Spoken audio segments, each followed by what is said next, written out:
Udah mas, udah.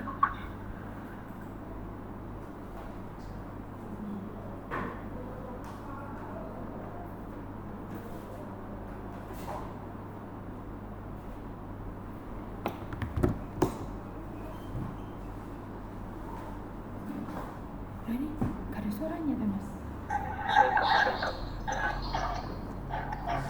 Assalamualaikum warahmatullahi wabarakatuh. Waalaikumsalam warahmatullahi wabarakatuh. Alhamdulillahirabbil alamin. Pertama, mari berhormat kepada Pak Rizky selaku Direktur CPNS Bakat Jaya dan yang saya takdimi Ustaz Asih selaku guru kita bersama dan teman-teman di sebelah kanan yang saya banggakan. Pertama-tama marilah kita panjatkan kehadiran Allah Subhanahu wa taala yang mana dengan rahmat beliau, dengan nikmat-nikmat yang diberikan oleh dengan rahmat yang diberikan oleh Allah dan kenikmatan yang diberikan oleh Allah, kita dapat menghadiri acara rutin kajian 2 minggu sekali yang diadakan oleh CPNS Belakat. Dan sholawat serta salam tetap curahkan kepada baginda Rasulullah SAW yang kita harapkan syafaatnya nanti kelak di akhirat. Alhamdulillah, pada pagi hari ini kita dapat hadir mengikuti kajian yang bertemakan menjaga kesehatan mental dan emosional dalam Islam. Kepada Ustaz Fasih, monggo selaku guru atau pemateri dalam kajian ini, waktu dan tempat dipersilakan. Terima kasih. Assalamualaikum warahmatullahi wabarakatuh. Waalaikumsalam. Alhamdulillahirabbil alamin wassalatu wassalamu ala sayyidina Muhammadin wa ala alihi wa ashabihi wa alaina ajma'in. Amma ba'du.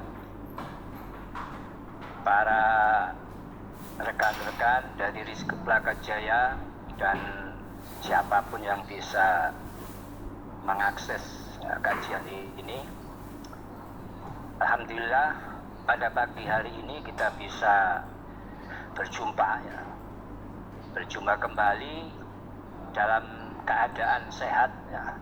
Kita diberikan kesehatan sehingga bisa hadir, bisa bersama-sama ya. Kita mengikuti sebuah aktivitas yang menjadikan kewajiban ya bagi kita untuk terus kita pelajari. Kali ini tema kita adalah sebagaimana disebutkan tadi, menjaga kesehatan mental dan emosional, artinya dalam perspektif Islam.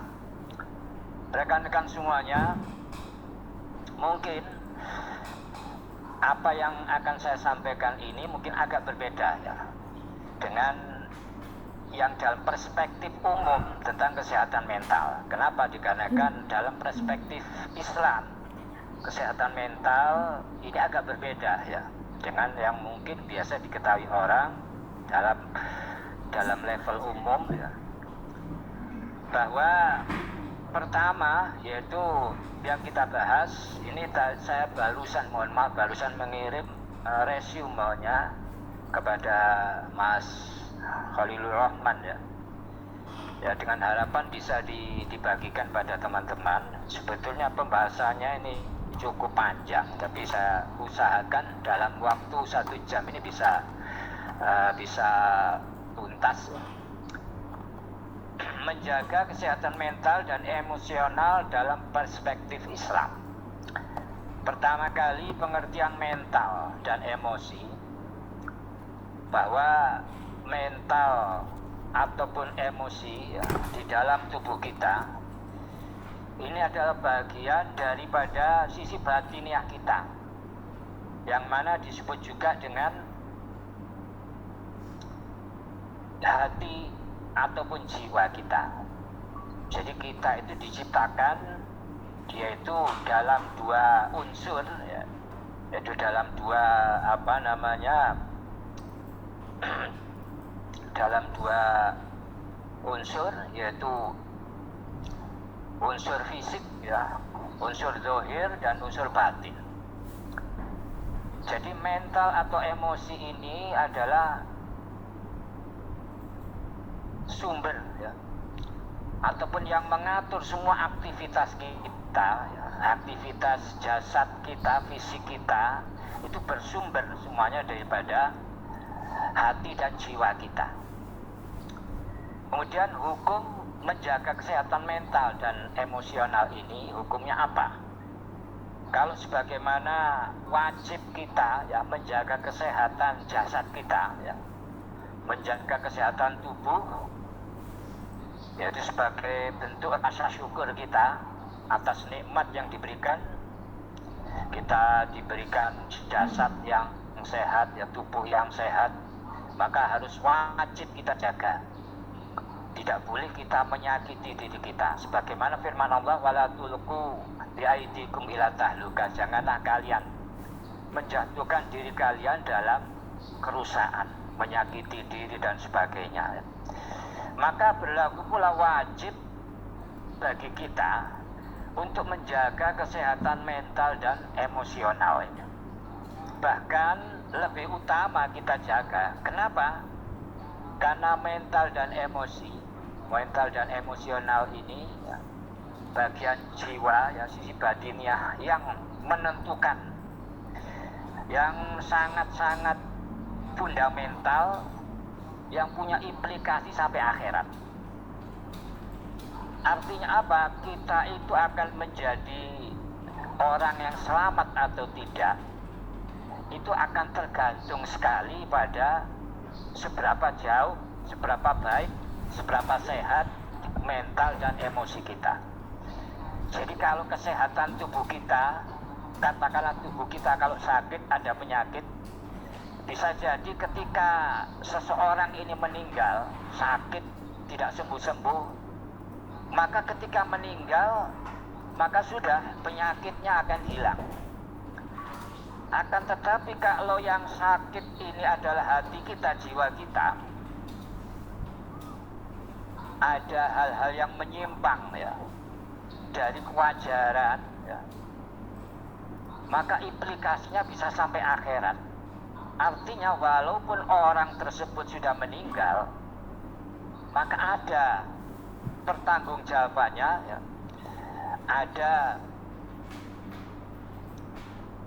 ada resiko ya, daripada penyakit-penyakit tadi yang akan dipertanggungjawab di akhirat.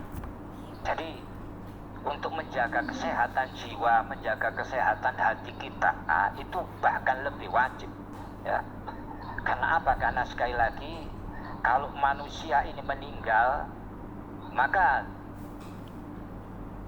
dampak atau implikasinya kesehatan, kesakitnya jiwa ini, sakitnya hati ini, itu berujung pada pertanggungjawaban di akhirat.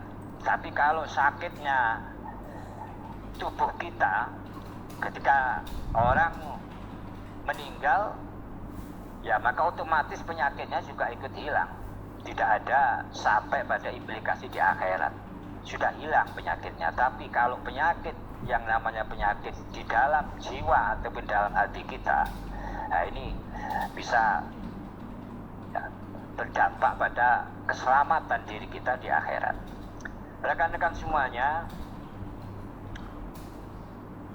parameter apakah ya dalam perspektif Islam tentang kesehatan dikatakan mental kita, emosional kita itu sehat, itu seperti apa dalam perspektif Islam kalau memang berbeda ya dengan sudut pandang yang lain ya. Sudut pandang secara umum yang banyak dikenal orang, bahwa jika kesehatan ya fisik itu bisa diindikatori ya dengan ketidaknormalan ya, dari fungsi organ tubuh kita, itu maka diindikasikan sebagai tubuh kita tidak sehat. Mungkin suhunya ya yang melampaui dari suhu normal, ada organ kita yang tidak bisa berfungsi secara normal, maka dikatakan tidak sehat alias sakit. Dokter akan mengatakan demikian. Dan demikian juga dalam perspektif Islam, bahwa parameter kesehatan hati ya, ataupun mental kita ya, itu diindikasikan juga sama ada ketidakwajaran dan penyimpangan dari parameter yang sudah ditetapkan atau diterangkan dalam syariat kita. Apa parameter itu? Parameter kesehatan hati dan jiwa dan perspektif Islam adalah yaitu terdapatnya sifat-sifat orang beriman. Maksudnya bagaimana? Kok dikatakan adanya sifat-sifat orang beriman? Apakah kalau tidak punya sifat-sifat orang beriman kita tidak dikatakan beriman alias kafir? Naudzubillah, tidak demikian. Yang dimaksud dengan sifat-sifat orang beriman di sini adalah orang beriman yang baik.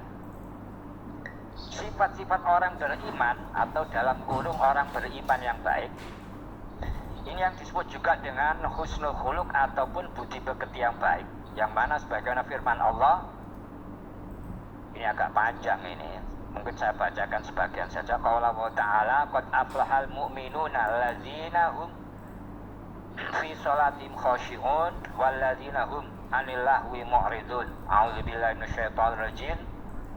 Qad aflahal mu'minuna alladzina hum fi sholatim khashi'un walladzina hum fil lahwi mu'ridun walladzina hum lizzakati fa'ilun walladzina hum li furujihim hafizun illa ala azwajihim aw ma malakat aymanuhum fa innahum ghairu malumin faman tabtagha wara'a dzalika fa ulaika humul adun walladzina hum li amanatihim wa ahdihim ra'un walladzina hum ala sholawatihim hafizun ulaika humul warisun. Itu dan firman Allah ya, ayat-ayat di bawahnya artinya di situ diterangkan ya, nanti ada kesimpulannya, nanti saya takut saya artikan semua, tidak cukup waktunya ya. Dan juga sabda Nabi yaitu faqala Nabi sallallahu alaihi wasallam al-mu'minu yuhibbu li akhihi ma yuhibbu li nafsihi. Orang mukmin yang sempurna ataupun yang baik adalah yang mencintai saudaranya sesama muslim sebagaimana mencintai dirinya, dan banyak lagi ya sabda Nabi. Artinya di sini ada sebagian ulama meringkasnya yaitu dalam sebuah kumpulan bahwa ciri-ciri seorang muslim yang baik ya, seorang mukmin, ciri-ciri seorang mukmin yang baik yaitu punya akhlak yang baik. Artinya kesehatan akhlaknya ini adalah dikatakan baik ya, dikatakan sehat. Kesehatan mental ataupun jiwanya itu dikatakan normal, yaitu di sini dikatakan satu punya banyak rasa malu. Maksudnya malu bagaimana ya? Malu untuk berbuat maksiat ya, malu untuk untuk menyakiti orang lain, malu untuk tidak benar ya. Kemudian sedikit menyakiti orang lain ini dihindari ya, minim ya menyakiti orang lain. Tapi banyak kebaikannya, suka menyebarkan kebaikan ya, berbuat baik. Kemudian perkataannya benar, sedikit bicara, banyak beramal, sedikit terpelesetnya. Kemudian sedikit hal-hal yang tak berguna yang dia lakukan, dan suka berbakti, berbuat baik ya, pada orang lain, pada orang tua, pada siapapun ya. Suka menyambung tali silaturahim, suka kecenderungannya ini suka memberikan kasih sayang, tidak suka perpecahan ya, senang persatuan ya, dan tenang berwibawa, banyak bersabar ya, terhadap segala cobaan bersabar, kemudian banyak bersyukur, apapun disyukuri, nikmat sekecil apapun disyukuri, kemudian ridho dengan segala atas segala yang menimpa apapun ya, atas qada dan qadar Allah senantiasa ridho, kemudian lemah lembut, punya hati yang lemah lembut, kasih sayang, ramah ya, ramah terhadap setiap terhadap sesamanya ya. Ramah, mukanya manis, maksudnya muka manis ini menunjukkan perkataan yang lemah lembut ya, wajah yang sumringah ya. Tapi tentunya ini harus digarisbawahi ya, tidak berlaku secara mutlak ya. Artinya kalau dengan lawan jenis ya harus ini ya, katakanlah seorang wanita dengan lawan jenis, dengan yang bukan mahramnya ya tentu dijaga, tidak mengumbar ya keramahan, kemanisan ya,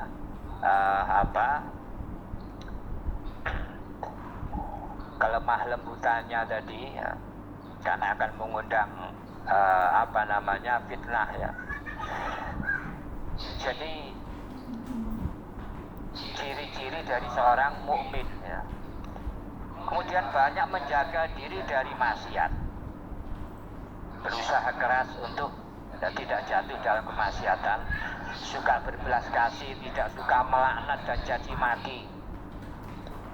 Kemudian bukan seorang yang senang adu domba, adu-adu, tidak suka ghibah ya, merasani, tidak terburu-buru nafsu ya, penuh pertimbangan, bukan pendendam. Kemudian bukan orang yang bakhil ataupun kikir, artinya dermawan. Bukan seorang pendengki ya, iri hati. Terus amat manis mukanya ya, terlihat sumringah ya. Orang kalau melihat itu akan melihat auranya itu menyenangkan. Itu seorang mukmin. Kemudian periang, ya, kelihatan ceria ya. Nah, ini penting sekali. Kalau sekarang ini banyak ya walaupun bukan mukmin ya, para marketer, orang-orang sales ya, orang-orang yang public figure ya, itu biasanya akan selalu menampakkan diri seorang yang periang. Nah, ini sebetulnya adalah salah satu dari sifat orang mukmin ya, yang harus kita punyai, yang kelihatan ceria ya, sehingga orang akan senang ya, akan tertarik. Kemudian cinta ya dalam ridho Allah, artinya senang dengan segala yang sesuai dengan aturan syariat yang selama itu dalam kerangka ridho Allah ya, masih dalam koridor ridho Allah, akan senang ya. Tapi sebaliknya tidak senang atau benci dan perkara yang tidak diridhoi oleh Allah. Kemudian ridho dan perkara yang diridhoi Allah ya, marah ataupun marah adalah hal-hal yang dimurkai Allah. Ini diantara sifat-sifat daripada seorang mukmin. Artinya apa? Jika kita itu mengaku seorang mukmin, maka semuanya yang ada tadi, yang disebutkan tadi itu harus ada pada diri kita. Kemudian ada pertanyaan, kalau begitu, kalau kita tidak punya semacam itu, apakah kita tidak dikatakan mukmin, Pak? Misalkan begitu. Oh, bukan begitu. Maksudnya mukmin yang baik itu nilainya ya, punya added value ya, punya nilai tambah. Seorang mukmin tadi itu di situ.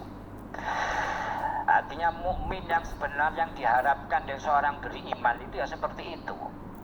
Jadi bukannya kalau tidak punya sifat seperti itu tidak mukmin. Artinya bahwa ini menjadi tolak ukur terhadap kesehatan mental jiwa seseorang. Dalam perspektif Islam itu harus punya ya, sifat atau watak semacam itu. Artinya dalam arti bahwa kalau sifat justru sifat yang berlawanan dan sifat-sifat yang tadi disebutkan di atas, yang disebut juga dengan sifat munafik, maka artinya bermasalah dari sisi kesehatan mentalnya, emosionalnya, jiwanya ini bermasalah dalam perspektif Islam.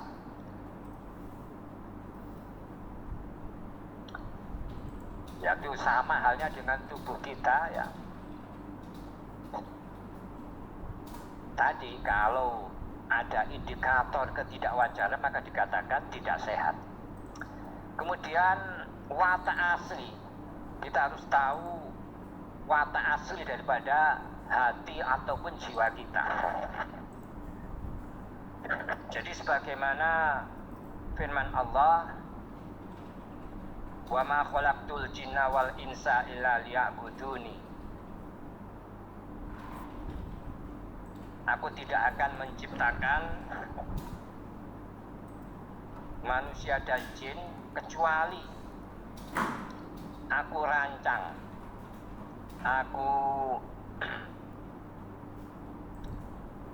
aku ciptakan untuk bisa beribadah, dalam rangka untuk bisa beribadah, ataupun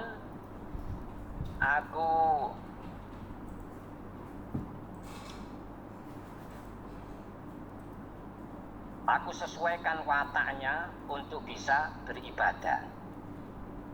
Ataupun juga dengan sabda Nabi, kullu mauludin yuladu alal fitrah.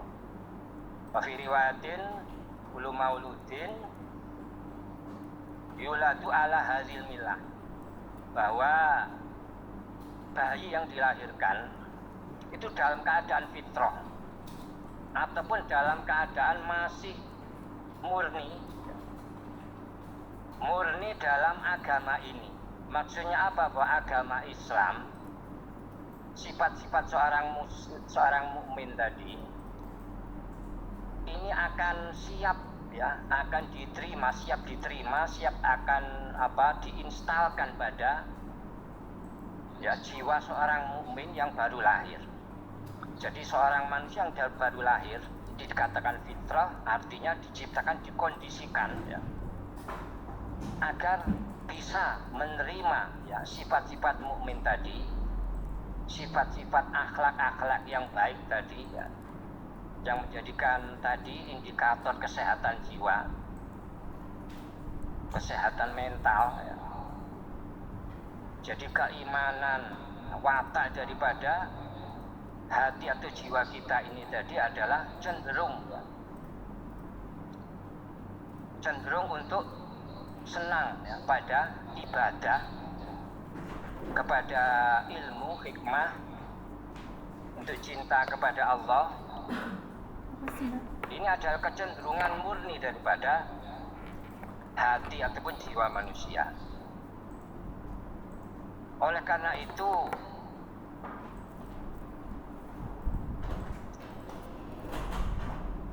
sebagaimana jasad kita ya, kecenderungannya juga jasad kita itu butuh yang namanya ataupun punya selera ya, punya nafsu, keinginan untuk makan dan minum, karena itu memang kebutuhannya. Jadi jasad kita untuk bisa melangsungkan kehidupan ya, untuk bisa tumbuh, ini butuh yang namanya nutrisi ya, makanan, minuman yang kita butuhkan. Itu sama juga dengan nutrisi daripada jiwa kita, karena watak jiwa kita tadi ada kecenderungannya diciptakan untuk siap ya, menerima, untuk senang ya, kepada ibadah kepada Allah ya, untuk mendekatkan diri kepada Allah. Itu adalah watak murni daripada jiwa kita. Jadi ketika kita itu dilahirkan ataupun kita belum dilahirkan, kita itu sudah dibaiat ya, di alam ruh, bahwa kita ini adalah orang-orang yang beriman. Jadi kembali bahwa nutrisi hati jiwa kita tentunya yaitu seleranya tadi, agar bisa hidup dia sama dengan tadi, dengan jasad, butuh makanan, butuh nutrisi. Apa nutrisinya agar bisa berlangsung hidup secara sehat? yaitu adalah beribadah. Itu adalah nutrisinya, zikir, pendekatan diri kepada Allah. Itu adalah nutrisi daripada hati, ya. Kajian ya. Ilmu agama itu ada nutrisinya. Karena itu ketika seseorang ini hidup di dunia, ya, ada kecenderungan yang di luar itu, ya, tidak senang kajian, tidak senang ibadah, ya, tidak senang mendekat pada, maka ini adalah sebuah anomali, ada penyimpangan yang dikatakan tidak sehat, karena tidak sesuai dengan fitrahnya tadi. Dan ini biasanya karena apa? Yaitu fitrah itu bisa berubah, yaitu problematika yang ada itu kan demikian, bahwa manusia, ya, kita menjalani kehidupan ini seringkali fitrah yang asli, ya, yang masih murni tadi, ya, akan berpengaruh, akan ada korelasi kuat tadi berubahnya dengan dinamika kehidupan yang akan dilalui. Jadi seringkali fitrahnya berubah karena apa? Karena lingkungan, faktor lingkungan, ya, pendidikan orang tua, ya, pengaruh lingkungan, karena bergaul dengan orang-orang yang tidak sehat jiwanya, orang suka maksiat dan sebagainya, sehingga tertular ataupun kebiasaan yang tidak baik itulah yang tumbuh di dalam jiwanya tadi, sehingga kecenderungan menyimpang itu. Apalagi menjadikan sebuah penyakit di dalam hatinya. Itu dianalogikan dengan tubuh kita, ya. Kalau tubuh kita ini sudah ada penyakit pencernaan di dalam perut kita, walaupun kita ini mengkonsumsi nutrisi yang baik, tentunya tidak akan banyak berpengaruh, ya, tidak akan bisa berdampak secara optimal kalau perut kita bermasalah. Bahkan, ya, sampai pada tingkatan kalau sudah perut bermasalah, ya, tidak akan, ya, selera untuk makan minum. Ini bermasalah, akhirnya akan membawa pada kerusakan, kepada keberlangsungan daripada kehidupan bisa terancam. Jadi sebagaimana juga dengan jiwa kita, kalau nutrisinya ini tidak bisa diberikan, ataupun sudah diberikan tapi ada masalah di dalamnya, ada penyakit di dalam hati kita, maka tidak bisa optimal. Kita tiap hari beribadah, kita tiap hari mendapatkan kajian, kita tiap hari berzikir, membaca Quran, senantiasa bersyukur, ya. Akan tetapi di dalam hati kita ini ada penyakit, ya, yang justru menjadikan nutrisi ini tidak bisa masuk. Apa penyakit-penyakit tadi? Nah, ini penyebab ataupun yang menjadikan kita kesehatan mental menjadi berdampak buruk pada kesehatan mental, yaitu adanya penyakit-penyakit yang kita kenal, ya, selama ini, penyakit hasud, penyakit dengki, ya, iri, ya, penyakit takabur, sombong, penyakit riya, ya. Itu diantara penyakit-penyakit di dalam hati yang bisa menghalangi upaya kita untuk memasukkan nutrisi-nutrisi itu kepada jiwa kita. Di antara penyebab-penyebab kenapa seringkali kita itu bukan punya kontrol, ya. Kita mendapatkan ilmu agama, kita punya akal yang sehat, itu adalah sarana kontrol terhadap emosi kita, ya, terhadap dinamika yang kita alami. Kita mengalami kesedihan, kita mengalami hal-hal yang tidak mengenakan bagi kita. Itu jika kita punya perangkat yang baik, yaitu akal dan ilmu agama, maka kita akan bisa memanage dengan baik. Tetapi jika perangkat dan ini hati kita, hati nurani kita, akal kita ini bermasalah, maka tidak akan bisa secara optimal ataupun mungkin gagal dalam mengontrolnya. Oleh karena itu, ketika terjadi ketidakwajaran alias emosi ini tidak terkontrol dengan baik oleh akal dan penguasaan ilmu agama kita, ini tidak bisa mengontrol ataupun menguasai, sehingga terjadinya ketidakwajaran tadi, itu biasanya dipicu oleh berbagai faktor. Jadi ketika seseorang ini kita jumpai, mungkin dia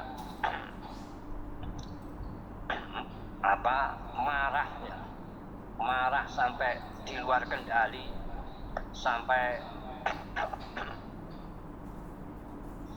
seakan-akan dia bukan manusia. Dia senang mencaci maki orang, dia senang menjelek-jelekan orang. Nah, ini ada masalah, berarti dia sakit, walaupun mungkin dia ini dianggap orang yang berpendidikan ya. Dari penampilannya dia itu orang-orang elit ya. Dari dia itu orang-orang yang punya intelektual yang baik ya. Tapi dari perilakunya ini menunjukkan bahwa dia itu seorang yang sakit. Dia itu sakit dari sisi mental ataupun jiwanya. Kenapa? Karena ada ketidaknormalan, kontrol terhadap mestinya. Yang ada pada dirinya adalah sifat-sifat seorang mukmin ini tidak tampak. Ya, suka menghasut ya. Suka memfitnah ya, bikin hoax ya. Ataupun ghibah ya, mencaci maki orang lain, menghina orang lain. Nah, ini adalah contoh-contoh penyakit-penyakit yang ada. Nah, mungkin juga ada yang mungkin bertanya, loh, bukankah penyakit hati atau penyakit mental itu kan ada orang-orang semacam orang gila ataupun orang yang punya kelainan-kelainan yang itu memang juga penyakit. Di dalam perspektif Islam itu juga penyakit, tapi ini sudah parah dalam arti bahwa alat kontrol yang berupa akal dan hati nuraninya sudah sama sekali tidak berfungsi. Tapi kalau yang orang yang marah ya, yang pendendam, yang marah melampaui batas, tidak ada belas kasihan, yang kejam ya. Ada orang yang suka mencaci maki nah, ini adalah alat kontrolnya ini yang lemah pada saat itu ya, berbeda dengan orang gila. Kalau orang gila mungkin kontrolnya sudah tidak ada, alat atau perangkatnya ini sudah lumpuh ya. Itu juga penyakit sama. Jadi kalau di dalam mungkin dari sudut pandang yang lain ya, di luar perspektif Islam, mungkin yang dianggap kesehatan mental itu adalah orang-orang yang dianggap tidak sakit jiwa ya, tidak gila ya, tidak ada yang disebut dengan istilah psikiatris, itu adalah ada masalah-masalah kejiwaan secara psikiatris tadi. Ya, tidak hanya itu dalam perspektif Islam. Jadi orang-orang yang kelihatan normal, yang kelihatan orang yang berpendidikan, orang yang dikatakan hebat, tapi di situ perilakunya menunjukkan perilaku yang tidak wajar, yang menyimpang daripada sifat-sifat seorang mukmin, maka disitulah dia berarti termasuk orang yang sakit juga. Nah, kemudian tadi kembali pada apa pemicunya? Biasanya orang tidak terkendali emosinya, orang sampai berbuat ya katakanlah tadi menghina orang, mencaci maki orang, punya dendam, permusuhan dan sebagainya. Di antaranya adalah pertama adalah arogansi, adanya kesombongan, arogansi, adanya kebanggaan ya, kebanggaan diri. Terus faktor yang lain karena ada olok-olok ya, mungkin guyon, mungkin tapi sifatnya candaan yang olok-olok, yang ada unsur penghinaan, ejekan ya, hinaan ya, ataupun ada kontroversi. Ya, adanya kontroversi antara perbedaan pendapat satu dengan yang lain. Kemudian perdebatan ya, itu juga menjadi penyebab seseorang ini tidak terkontrol amarahnya, emosinya. Kemudian pengkhianatan ya, menjadikan orang ini marah sekali ataupun sedih sekali ya. Ataupun juga karena faktor upaya yang sangat keras untuk meraih keinginan, meraih harta yang sangat, ataupun kedudukan yang sangat, adanya persaingan, itu juga sama akan menjadi pemicu emosi-emosi yang tak terkendali. Nah, kemudian apa solusinya? Apakah terapinya?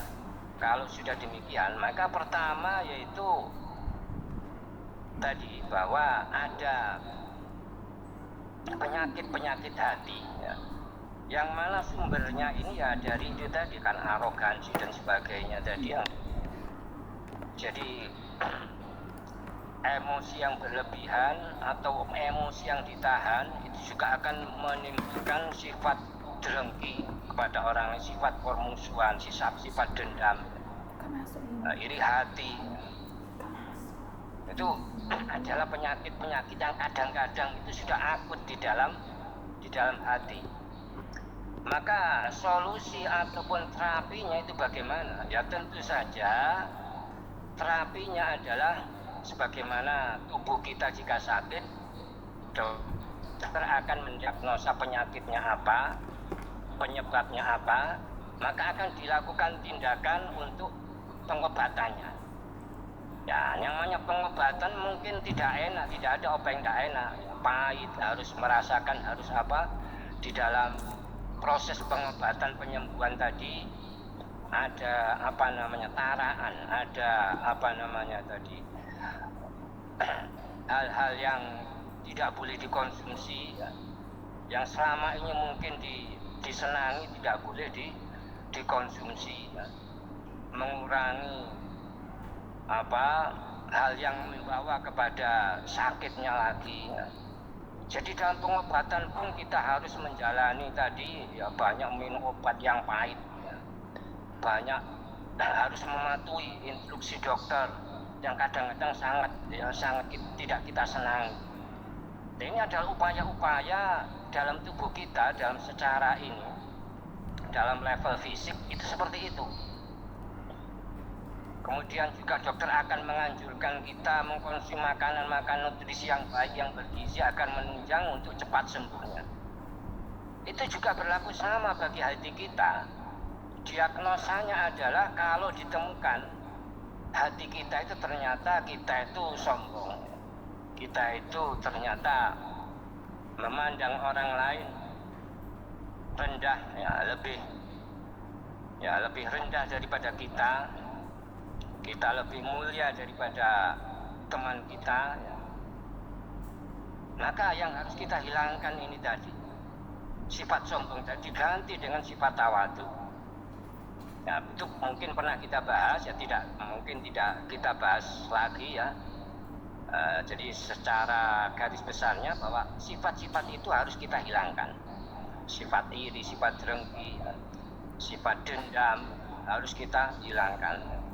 Kita hindari perdebatan ya, yang tidak perlu ya. Kita hindari ghibah ya. Karena ghibah itu biasanya karena memang kita itu cenderung meremehkan orang lain, tidak menghormati orang lain, tahu bahwa itu adalah perkara yang sangat dilarang oleh agama ya, yang harusnya ya, kita hindari ya.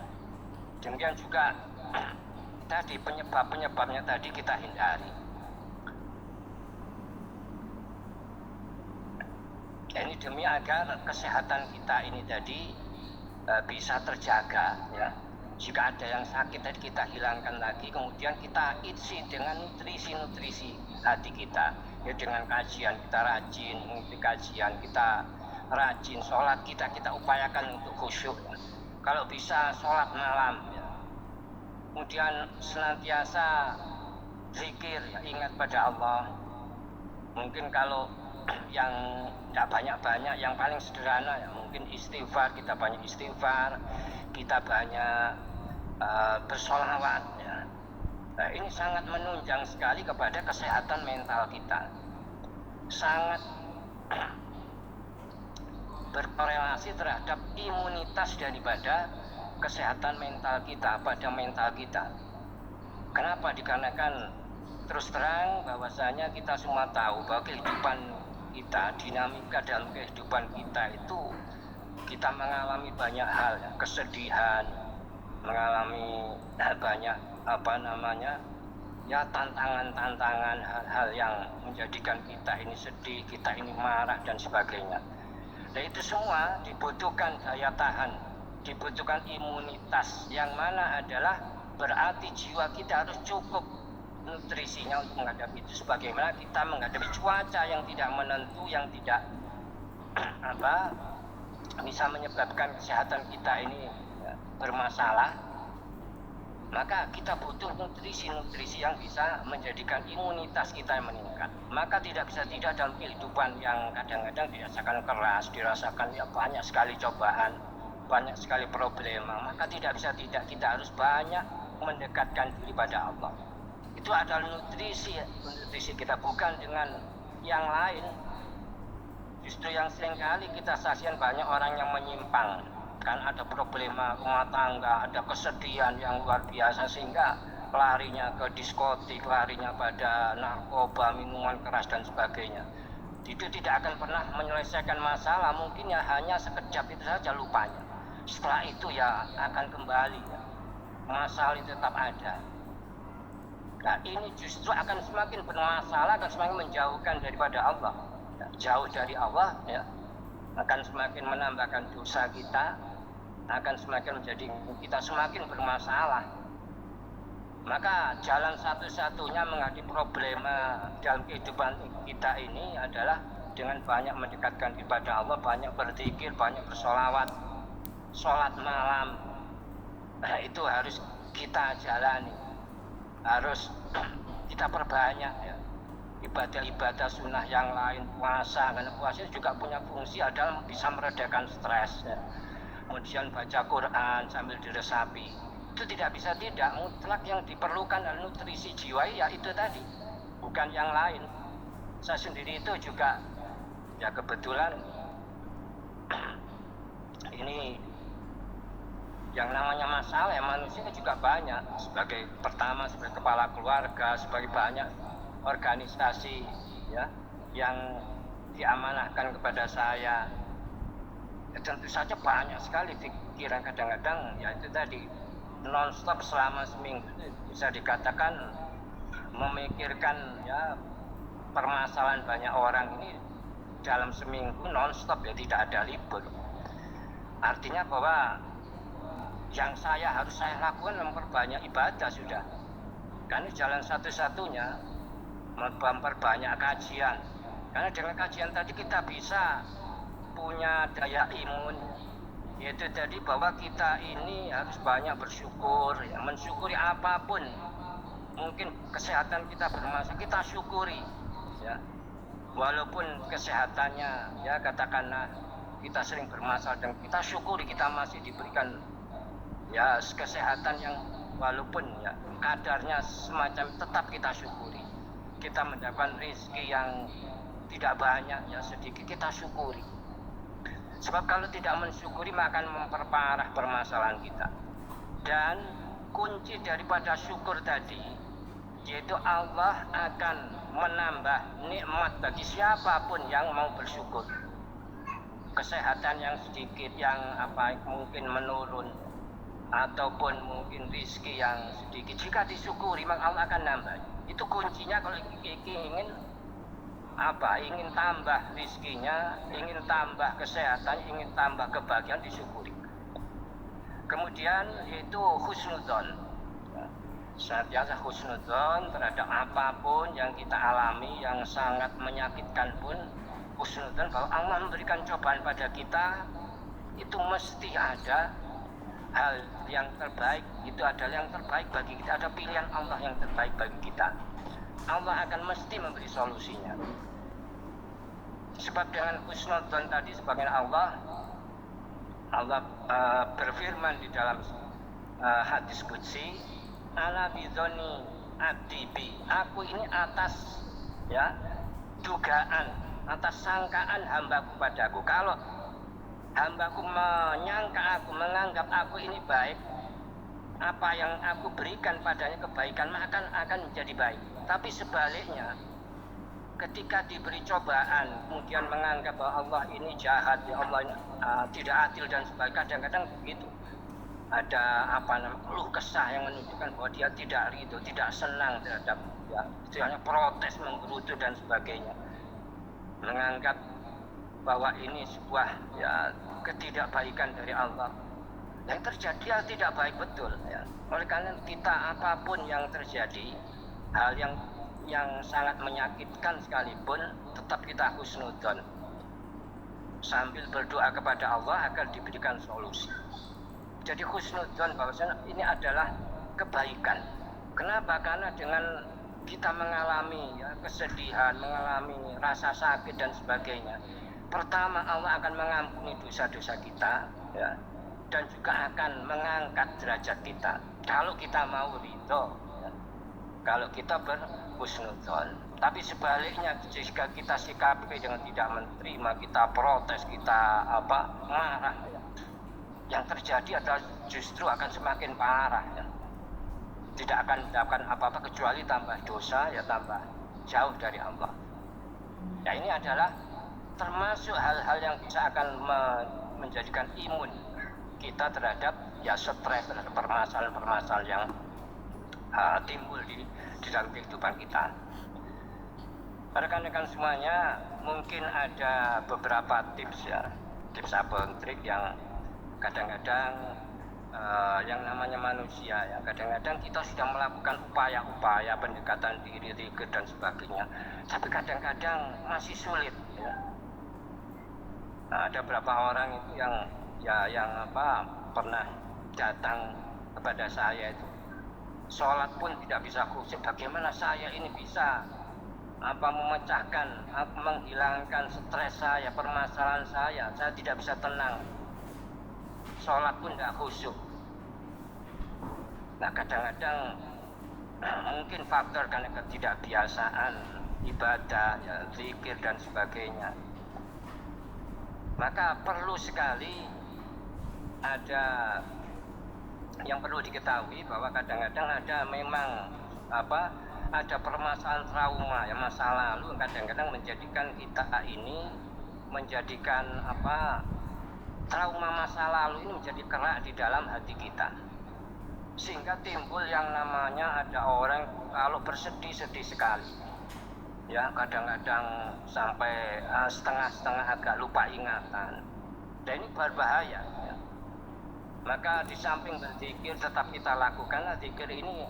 Dengan zikir tadi upaya setan untuk masuk, karena setan senang kalau ada ketidakwajaran di dalam yang mental kita, dalam jiwa kita terlalu sedih, maka ini peluang masuk setan. Kita terlalu marah, peluang masuk setan. Maka di samping ini tadi zikir, kita juga upaya, karena ada kadang-kadang trauma masa lalu ketika kita masih kecil dan membekas, jadi kadang-kadang sulit untuk mengurangi secara tuntas problema yang kadang kesedihan yang kita alami ini sebetulnya skalanya tidak seberapa besar, gara-gara ada kerak ya di dalam hati kita menjadikan sangat kuat ya. Ini perlu kita hilangkan yang dengan terapi-terapi ya. Mungkin waktunya tidak cukup ya kalau saya menerangkan. Baik, barangkali ada nanti ya yang mungkin kepingin jabri ya, mungkin saya bisa membantu ya. Ada trauma-trauma masa lalu ya, kadang-kadang ada orang itu yang tadi ya saking pusingnya permasalahan tidak bisa pikir, seakan-akan setengah hilang ingatan Nah ini orang seperti ini tentunya tidak bisa kita suruh zikir, kita suruh apa, kita nasihati dan sebagainya ya. Kita hilangkan dulu ini traumanya ya, ini tadi ya, apa namanya, yang sudah kadung bersarang di hatinya ini, penyakit-penyakit kita lepaskan dengan terapi, sehingga akan memudahkan kita masukkan nasihat ya, mengajak zikir ya. Itu ada beberapa permasalahan memang seperti itu ya, yang membutuhkan ya, bantuan orang lain ya, untuk bisa mengatasi problema-problemanya ya. Kadang-kadang kita juga butuh ya orang lain untuk bisa meringankan ya, untuk curhat ya, untuk bisa menghibur kita ya, itu juga kita butuhkan ya. Samping tentu saja tetap ya namanya zikir, yang namanya kita mensikapi tadi dengan benar ya, segala hal ya. Barangkali ini waktunya kurang 8 menit ya. Barangkali ada pertanyaan ya. Nanti kalau memang ada yang waktunya tidak cukup ya nanti bisa jabri kalau ada memang pertanyaan yang perlu ditanyakan ya. Monggo kalau ada pertanyaan.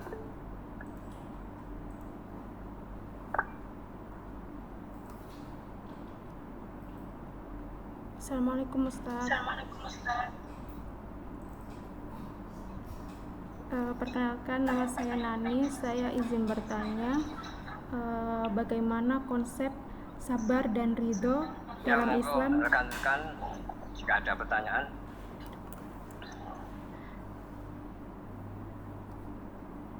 Ustaz, saya bertanya, dengar tak suaraku? Gak dengar tak suaraku? Ya ada. Jadi kadang-kadang kita juga ini bagi kita yang monggo Mas Rizky, siapa? Mas Rizky atau siapa? saya Ustadz bertanya. Ya monggo silakan. Bagaimana konsep sabar dan ridho dalam Islam yang dapat menjadikan fondasi. Ya, terkait dengan ini pembahasan tentang mental ini, kadang-kadang kita juga butuh ya, apalagi kita yang kesehariannya ini sebagai orang yang banyak ya bertemu dengan bermacam-macam orang, sebagai public figure, sebagai seorang yang marketer yang banyak harus tampil di depan publik ya. Tentu saja kita itu kadang dituntut ya untuk selalu kelihatan ceria, ya selalu kelihatan bersemangat, antusias. Kapan kita bahas juga bagaimana agar kita ini selalu ceria, ya selalu antusias ya. Itu sebetulnya bisa kita upayakan, Mas Hima ya. Barangkali tanya. Ustaz izin bertanya. Ya, saya kurang mendengar ya. Ustaz dengar suara saya. Ya, ada pertanyaan? Bagaimana konsep sabar dan ridho dalam Islam yang dapat menjadikan fondasi untuk mengelola stres dan tekanan psikologis dalam bekerja? Masalahnya kok tidak mendengar ini ya?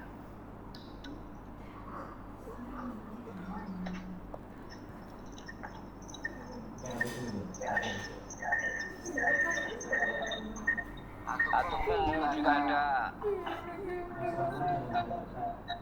ada yang punya permasalahan mungkin ya, mudah nervous ya, sangat merasa tidak punya kepribadian, gampang nervous ketika di depan umum ya, ketika menyampaikan suatu pendapat di hadapan orang banyak.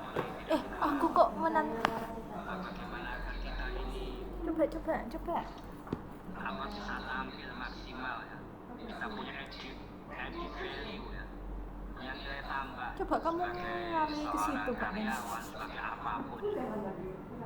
Ini kadang-kadang dibutuhkan yang namanya kepercayaan diri ya, kepercayaan diri yang kuat ya, kemampuan untuk public speaking, kemampuan kepercayaan diri untuk menyampaikan pendapat. Nah, ini penting juga. Kadang-kadang banyak Enggak orang-orang yang bermasalah kepingin bisa menghilangkan nervusnya, kepingin bisa tampil di depan orang banyak, kepingin bisa menyampaikan unek-uneknya, menyampaikan pendapatnya, yang kadang-kadang tidak berani karena ketidakpedeannya. Dan berarti ada hal yang ini tadi bermasalah di dalam mental, di dalam jiwanya ini. Kadang-kadang tadi ada beberapa masalah menjadikan ada ketidaknormalan. lewat komentar ya Mbak Nen. Ini juga perlu adanya Udah ya ada pertanyaan ya, nanti mungkin bisa saya jawab di Jabri aja, kayaknya kurang 3 menit tidak? Ya bisa disampaikan kepada saya nanti ya. Ya mohon maaf, ini apa, saya tidak tahu, ini mungkin permasalahan audionya ini dari saya atau dari sistemnya ini ada masalah, saya kurang tahu. Jadi mohon maaf. Oke. Ya saya bisa ditambah waktunya ya. Ya nanti kalau habis bisa kita lanjutkan, kita tambah ya. Enggak tahu. Jadi itu ada juga contoh tadi permasalahan-permasalahan di dalam jiwa, di dalam kaitannya dengan mental ya. Kadang menjadikan perjalanan seseorang mungkin di dulu masa kecilnya seorang PD, seorang yang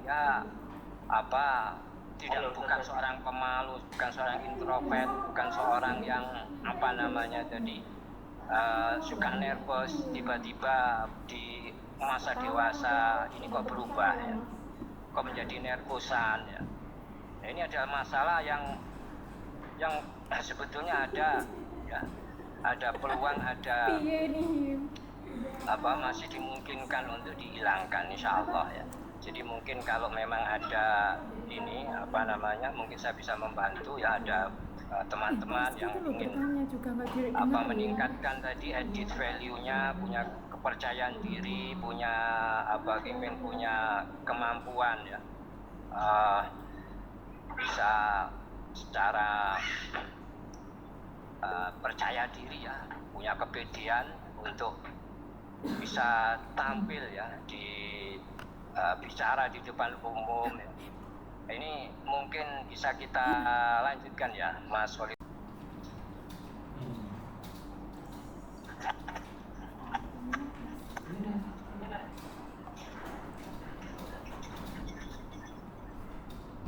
Waalaikumsalam. Waalaikumsalam ya Mbak Ima ya Mbak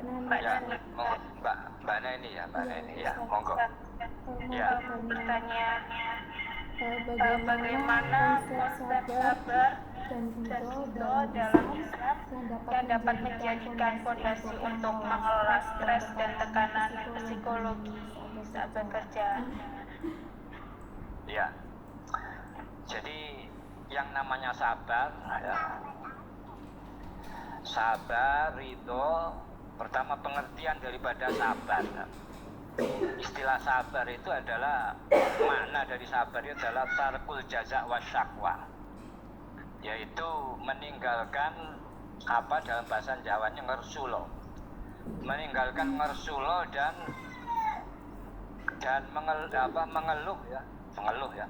mengeluh dan mengadu. Itu secara makna bahasanya seperti itu, bahwa yang namanya sabar ini adalah meninggalkan mengeluh, tidak mengeluh dan tidak mengadu. Artinya apa? Bahwasanya konsep sabar ini di dalam Islam, kita harus ridho dengan ketentuan ketentuan Allah yang menimpa kita kebetulan, yang sangat menyakitkan, ada problematika yang kita alami, yang berat. Artinya bahwa kita harus sabar, bahwa kita harus menerima itu adalah sebagai takdir yang harus kita jalani, kita sikapi dengan apa? Yaitu kita tadi meninggalkan mengeluh karena ridho atas apa yang menimpa kita, tidak protes ya, tidak marah terhadap apa yang menimpa kita. Artinya apa? Bahwa sabar ini bisa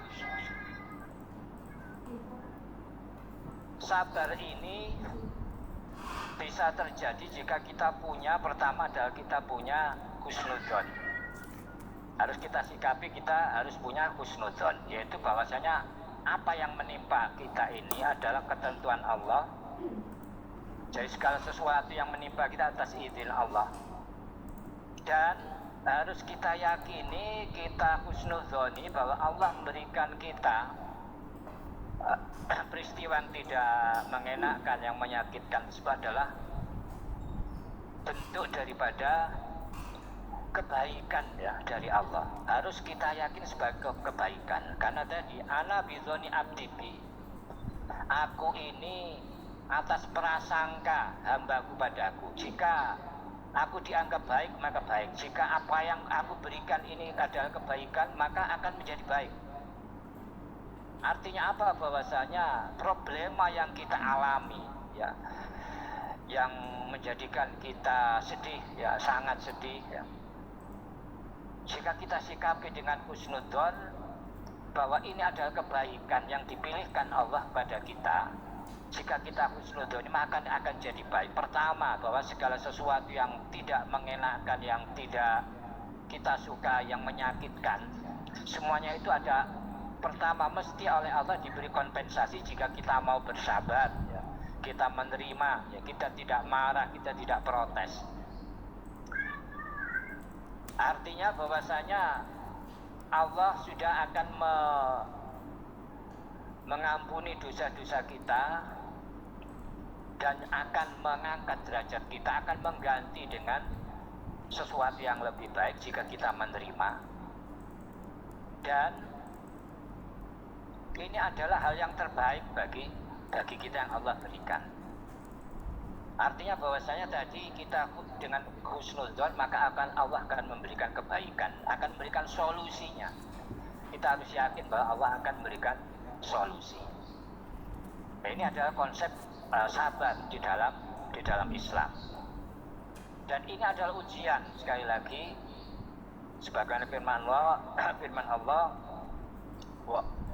wa nabluukum bisyarri wal khairi fitnatan.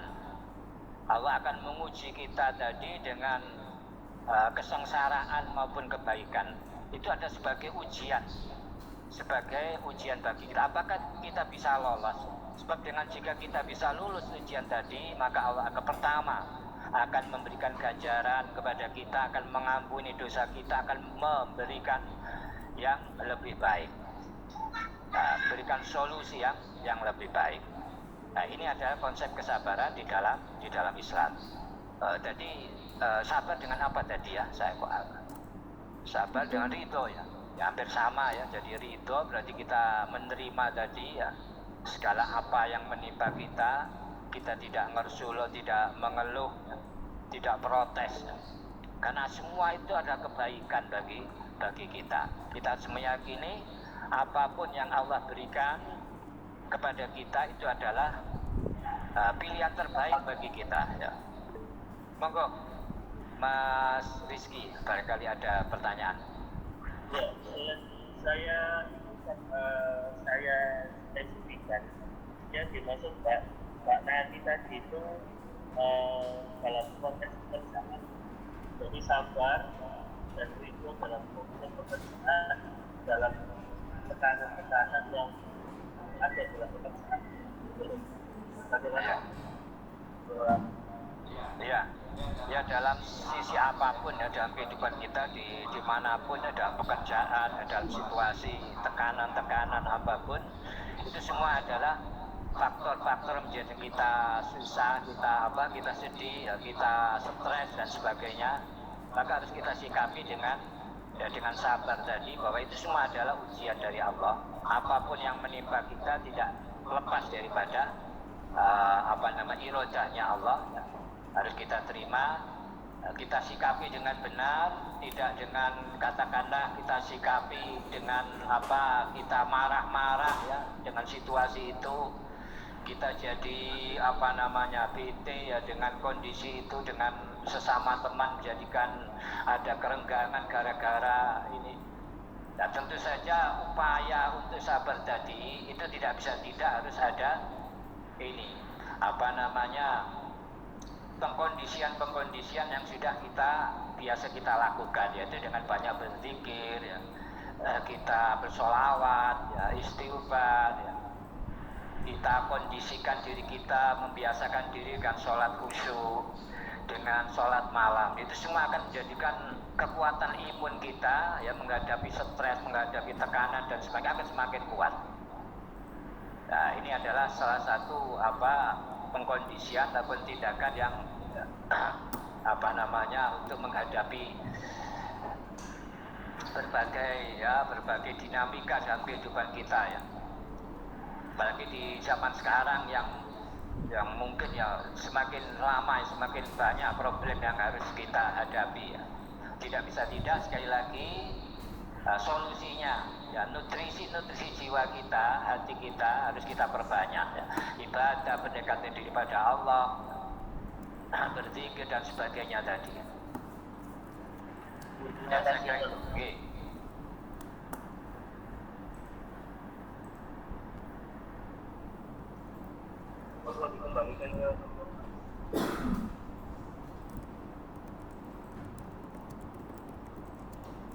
Barangkali ada lagi yang bertanya, monggo. Mas Khalilur Rahman. Ya Ustaz, menurut waktu nih. Mungkin Ustaz mau bertanya, misalkan nih kan menjaga emosional dan kesehatan mental itu dalam Islam kan salah satunya adalah ridho ataupun kesabaran. Mungkin bisa di-share terkait ada nggak tolak ukur mengukur skala kesabaran itu dinilai dari apanya dulu? Mungkin dari psikologinya atau bagaimana? Kan pastinya ada skala kesabaran terendah sampai tertinggi itu seperti apa? Ya, mungkin menyangkut emosi amarah ya. Ini dalam konteks apa? Misalkan kesabaran dalam mengontrol, dalam kaitannya dengan kontrol emosi ataupun amarah atau bagaimana ya? Karena kesabaran kan luas ya. Kesabaran itu daya tahan kita, bisa menahan diri terhadap segala hal yang tidak mengelakkan. Nah, ini kaitannya konteksnya dengan mungkin dengan amarah atau bagaimana? Maksud saya itu apakah kesabaran itu ada skalanya gitu? Skala terendah itu seperti apa, atau skala paling tinggi tingkat kesabaran seseorang itu dinilai dari apa, seperti itu?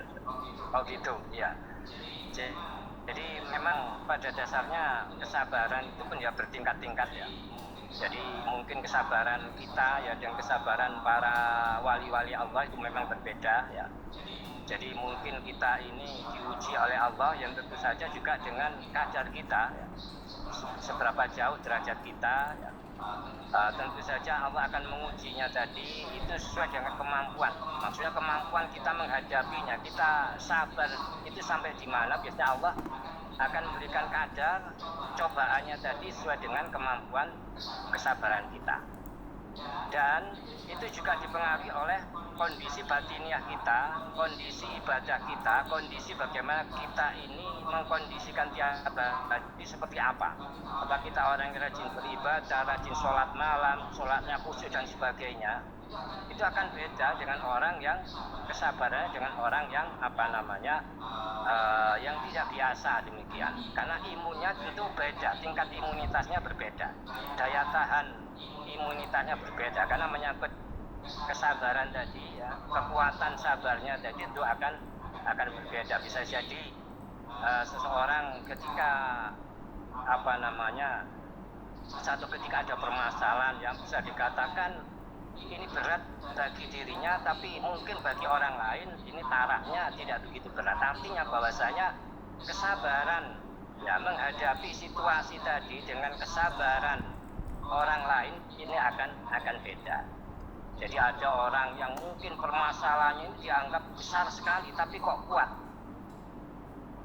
Bisa jadi kita diberi cobaan itu kita tidak kuat ya, mungkin bisa juga. Tapi biasanya Allah akan memberikan cobaan tadi sesuai dengan tingkat sampai di mana kedekatan kita dengan Allah. Oleh karena itu tadi Itu tergantung juga bagaimana kondisi batinnya seseorang, kedekatannya dengan Allah ini tadi terkait dengan tingkat kesabaran masing-masing. Jadi kira-kira seperti itu, Mas Holil Rahman. Terima kasih Ustaz.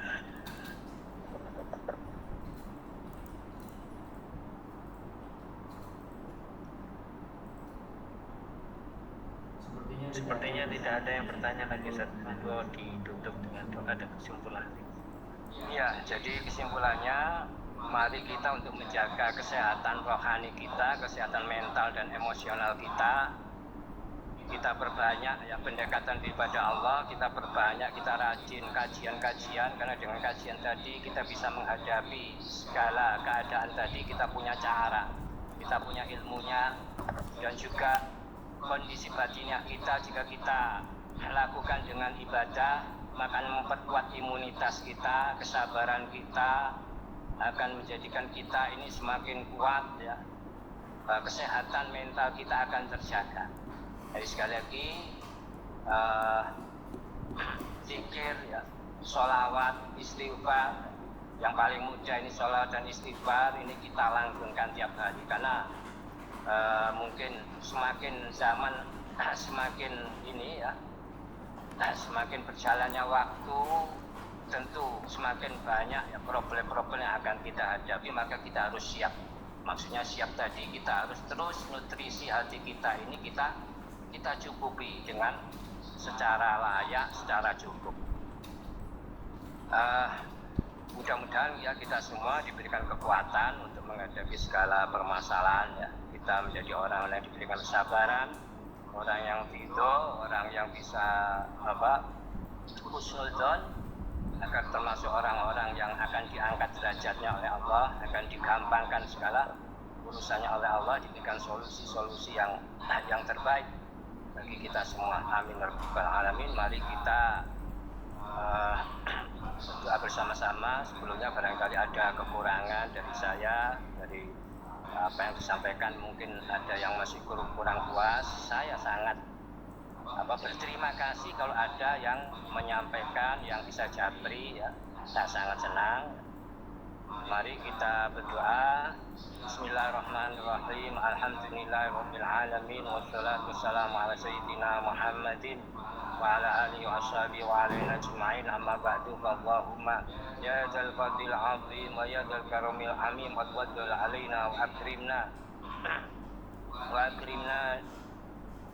ikhwanana fi rizqaka jaya hadhihi bihari afwi wal maghfirah wal rahmah was salamah wal ridha was sa'adah wal karamati was siyadah wal izzati wal barakati was istiqamah wal majdi was jamil wa khatimati sa'adah misal khatimah wal aqibah was sihha wal afiyah zahiran wa batinan fid dunya wal akhirah wal fawzi wal falah wan najat fi kulli hal wa bima tasya'u minan na'im.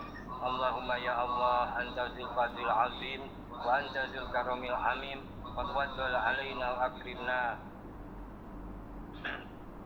wa ikhwanana fi rizqaka jaya hada bihadil ulumin nafi'ah wal a'malis salihatil maqbulah wal amwalil katsiratin nafi'atin ya ukhra wad darajatil ula wa bi husni jami' matalibil hasanah bi jahi habibika wa nabiyika sulkal karim sayyidina wa nabiyina wa syafi'ina bi iznika Muhammadin sallallahu alaihi wasallam. Rabbana hab lana min azwajina wa min dzurriyyatina qurrata a'yun waj'alna lil muttaqina imama.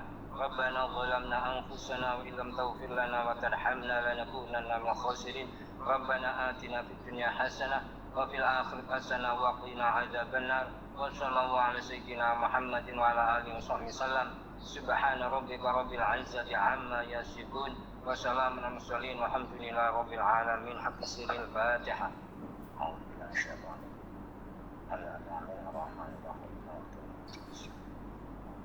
اهدنا الصراط المستقيم صراط الذين أنعمت عليهم.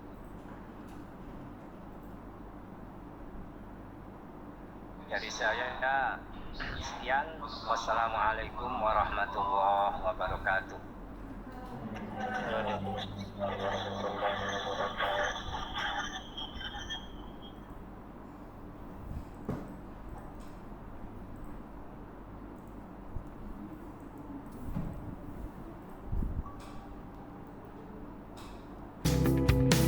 paling otentik.